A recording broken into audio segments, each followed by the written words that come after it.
What's going on, guys? Welcome to Everything Always. My name's Michael Roman, aka Allfires, and with very little pre-announcement, Marvel Studios went ahead and dropped an over 3-minute long first trailer for the upcoming Thunderbolts. We're going to go ahead and break it all down, explain what's going on with the plot in this trailer, and of course all the Easter eggs and callbacks, references to the MCU that you might have missed. But first, if you could grab the subscribe button, we do daily Marvel content at the channel, and that's all we do, everything from official Easter egg breakdowns, trailers, and reviews. So if that sort of thing's for you, hit the sub button, leave a comment down below. That automatically enters you to win our ongoing PS5 giveaway. If you want, stick around at the end of the video, we get into all the giveaway stuff again there.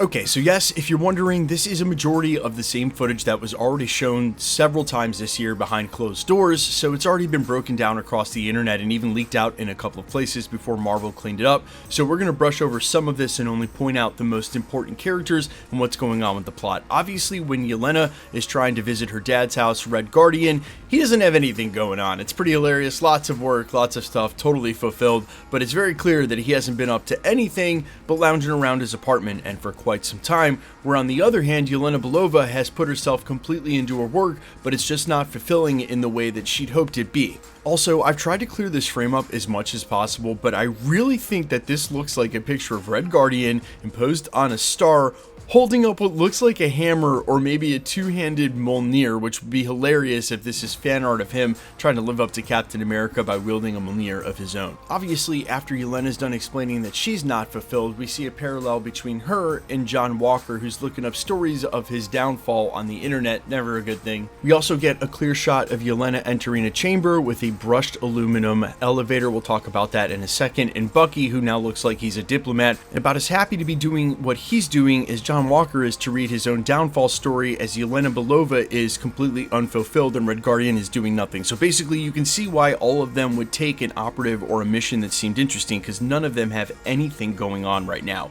Then we get a callback to the very famous Black Widow hallway scene, except this time we get Yelena Belova's twist on the scenario. It definitely calls back to Natasha Romanoff's scene in Iron Man 2. Then she goes down the brushed aluminum elevator shaft to what seems like a sealed inner chamber or vault. Then you have 4 members of the Thunderbolts all in one place, including a potential 5th member in SENTRY. Now we'll get introduced to Bob in just a second and some SENTRY iconography later in this trailer, but you can clearly see on the sheet that's underneath, there's an S there with different iterations of the S logo up top. That's for SENTRY. And then on the sheet on top, it looks like there might have even been several test subjects and or different compositions of the super soldier serum you can see there in the pie graph that led to his creation. Then we find Yelena Belova, John Walker, Ghost, and Taskmaster all fighting inside this chamber, and it's revealed that basically all of them have been set up to be there in the first place, and they run into and encounter Bob. Now obviously, when all of the vents at the top, the furnace basically lights up, Bob is the only one who's going to survive this, so it's basically one big death chamber. That's all this is. They've literally been sent to die, and it's presumable that this is at the hands of Allegra de Fontaine, but obviously we're going to be introduced to her in the Avengers Tower here in just a couple of scenes, so it's unclear why they continue working for her if they initially were hired for this setup and by her in the first place.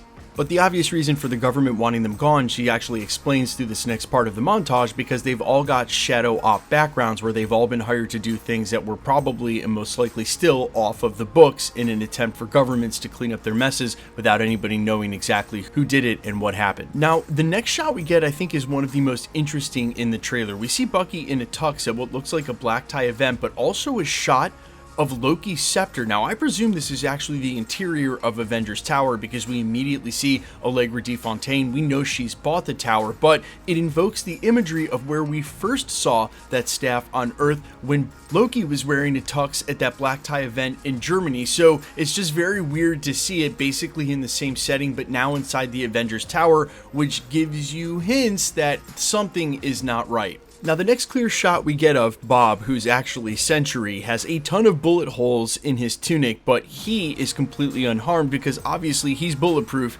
he's Superman, and that's what this image is meant to show. Also, it's pretty clear while he's definitely going to be their adversary for part of this film, that's only part of the film, and he'll end up joining forces with the Thunderbolts by the time this is all over. Then we get shots of them basically teaming up, even though it seems like Bucky may be on part of his own mission while he's accosting them. At some point we know he's joining up with them and actually joining the team, and from recent quotes becoming their leader. Then we see the very, very classic and iconic oversized belt buckle for SENTRY. You can clearly see he's still in his tunic there, the light green color, but he's picking up the belt buckle, which makes it pretty clear to me that the government definitely created him and is working on him to be the governmental Superman, or basically the upgrade to all of these now Black Ops characters that they don't need anymore and try to wipe out. What I think is also interesting is when we find out that Valentina Allegra de Fontaine bought the Avengers Tower, you can clearly see that there is still a bar on this level in the same way that Tony Stark drank at the bar during the first Avengers.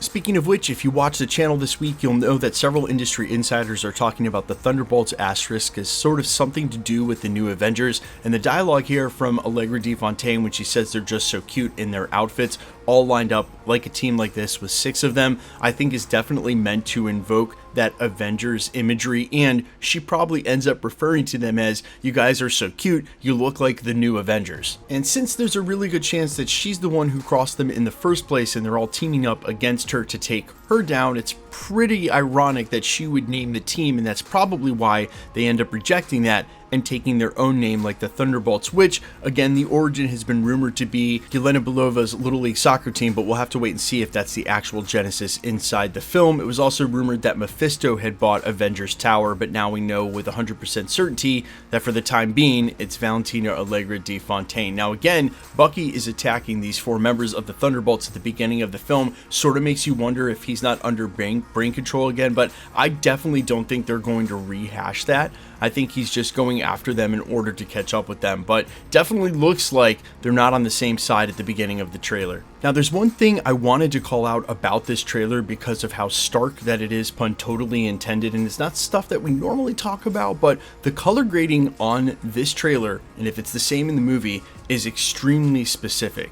The blacks have been tuned to a sort of lighter gray, and the colors that are invoked are sort of desaturated and or have this crisp and nostalgic, almost vintage feel to the footage. Some of the whites seem to be yellow in a lot of the scenes, so there is this sort of like worn-in leathered feel to the trailer that's made to emulate the actual heroes and characters that are on the team itself, and this is just the nuanced stuff I really haven't seen Marvel focusing on and for quite some time. And I know it was a trope for a while just to make fun of them for their gray or sort of money color grading, and I think there have been films that have really suffered from this, like Ant-Man and the Wasp: Quantumania, where the background of the quantum realm is just that off brown purple all over the place. But with this, there has been extreme attention to detail with the look and actual aesthetic of the film itself to replicate what's going on with the characters, and I think that that is just altogether a very huge indicator of how good this film is going to be. I also love some of the upgrades